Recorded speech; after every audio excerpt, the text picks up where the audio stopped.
Olá, tudo bem com você? Vamos continuar a falar sobre redação. E hoje é algo muito interessante. Nós vamos falar sobre tema. O tema é a proposta que você terá de desenvolver no vestibular. Um tema será proposto para que você pense a respeito dele e redija o seu texto. Mas não há só um tipo de tema. Há temas que são objetivos e temas que são subjetivos.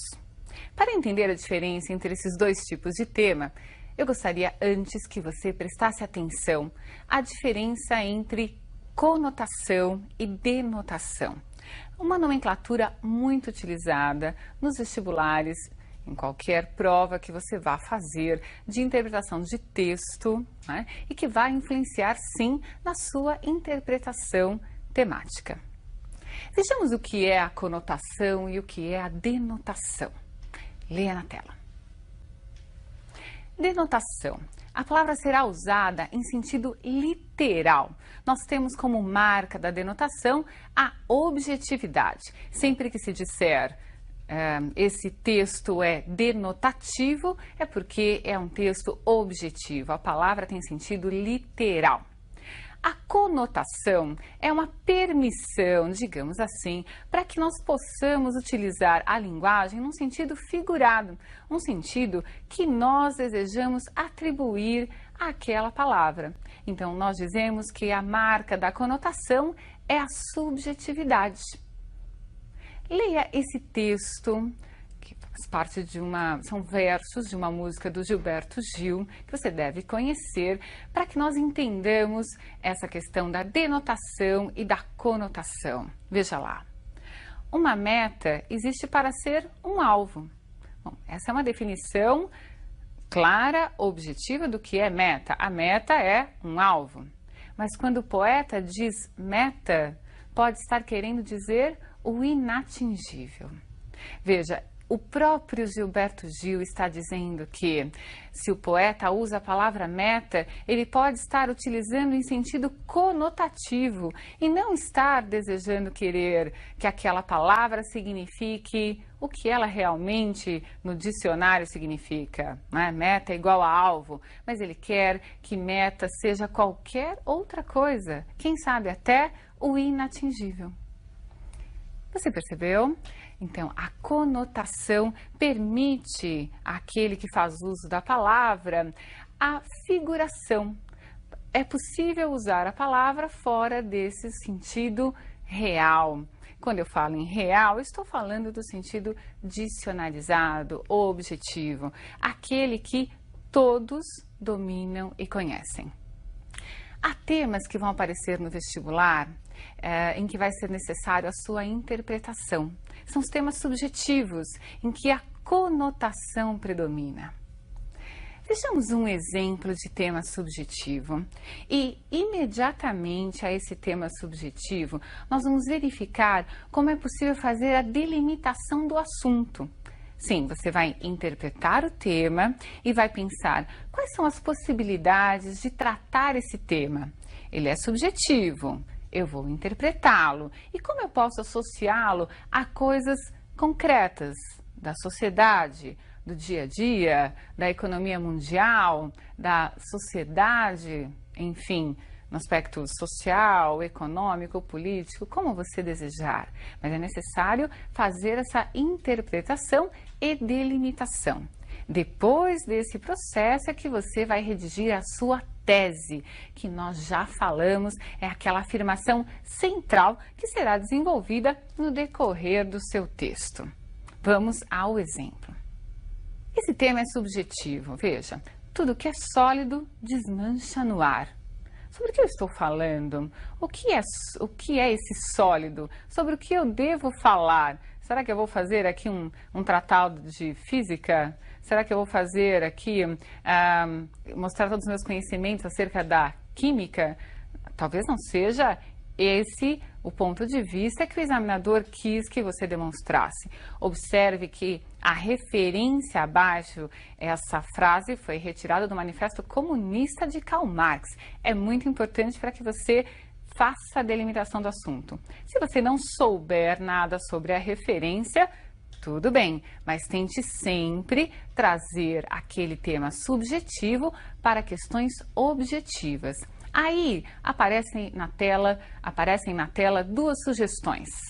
Como eu poderia tratar esse tema subjetivo? Veja, eu poderia falar sobre a observação de como a história elimina estruturas aparentemente eternas.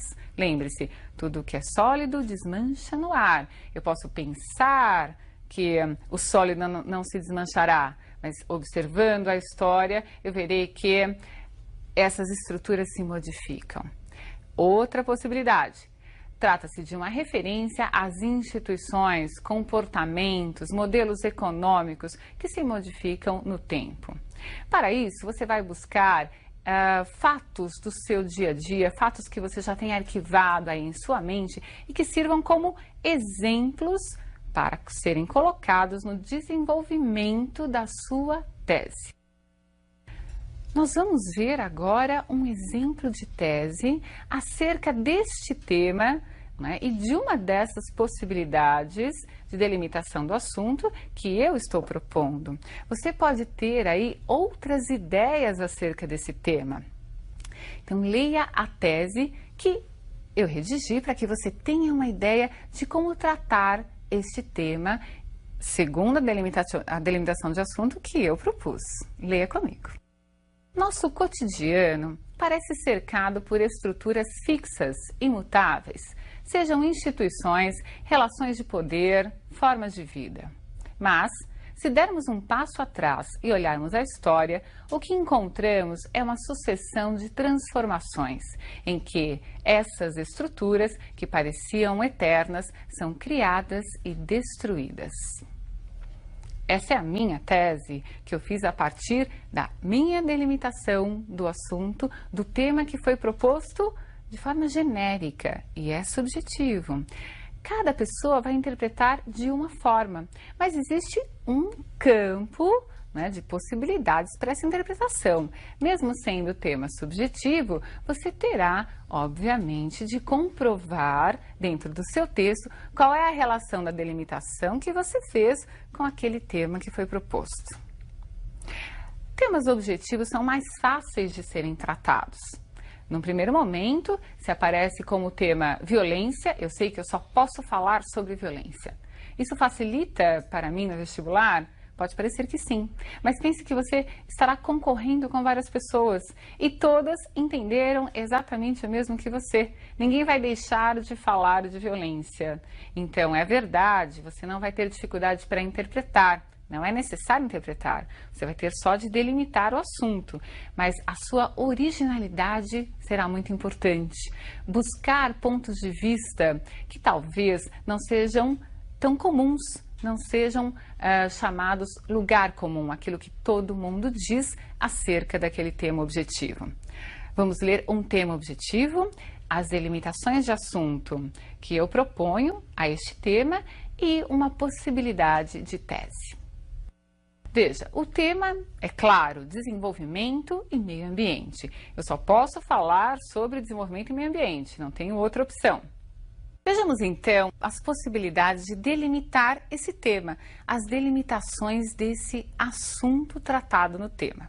Como conciliar desenvolvimento econômico e preservação do meio ambiente?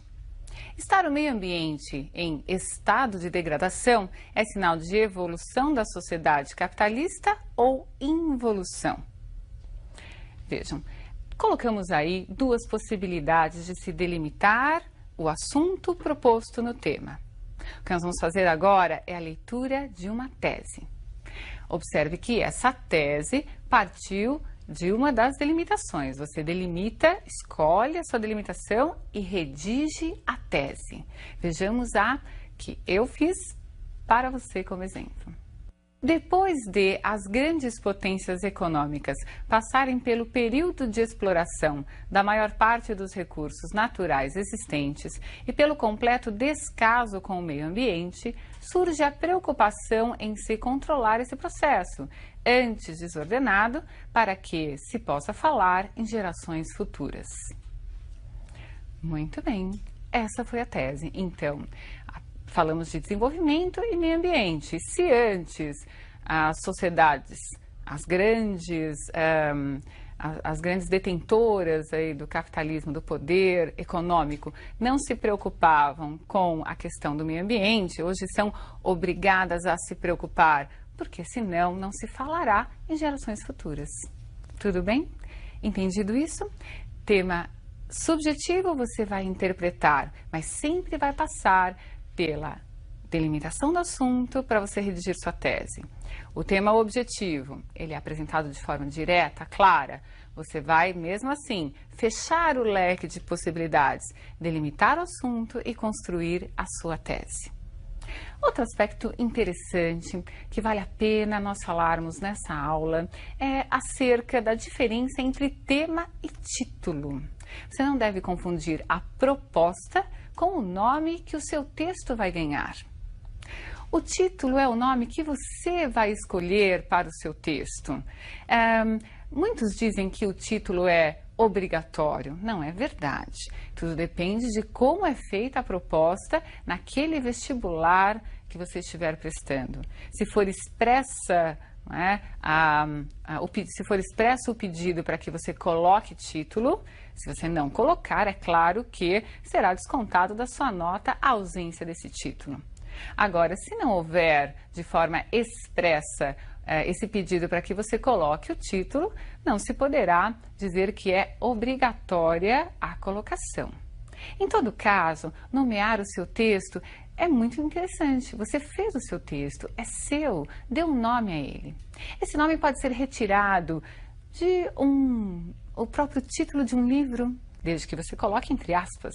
Pode ser o verso de uma música, pode ser o verso de um poema, ou pode ser um título criado por você que signifique que seja a síntese do que você expôs no desenvolvimento. Vejamos aí um exemplo de um tema e títulos possíveis. Claro que são títulos que não estão relacionados a um texto já produzido, são só possibilidades. Uma que aparece entre aspas, para que você veja que é uma apropriação de um título já usado, e outra que foi criada, portanto, não traz aspas. Veja lá, o tema desenvolvimento e meio ambiente. Quais são os títulos possíveis? Bom, nós poderíamos colocar Não Verás País Nenhum.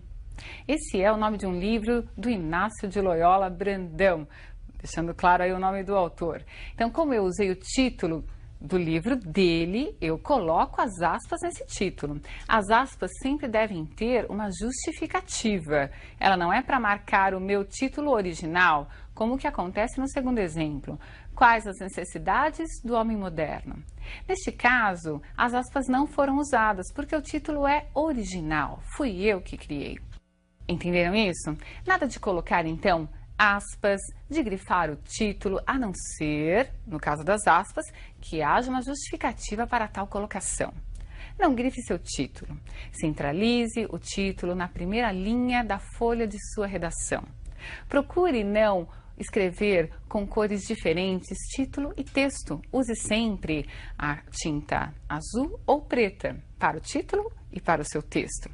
Procure também se preocupar com a questão da letra. Não é preciso mudar a letra do seu título. Use a mesma letra que você vai usar no seu texto. Não é necessário fazer o título com todas as letras maiúsculas, por exemplo.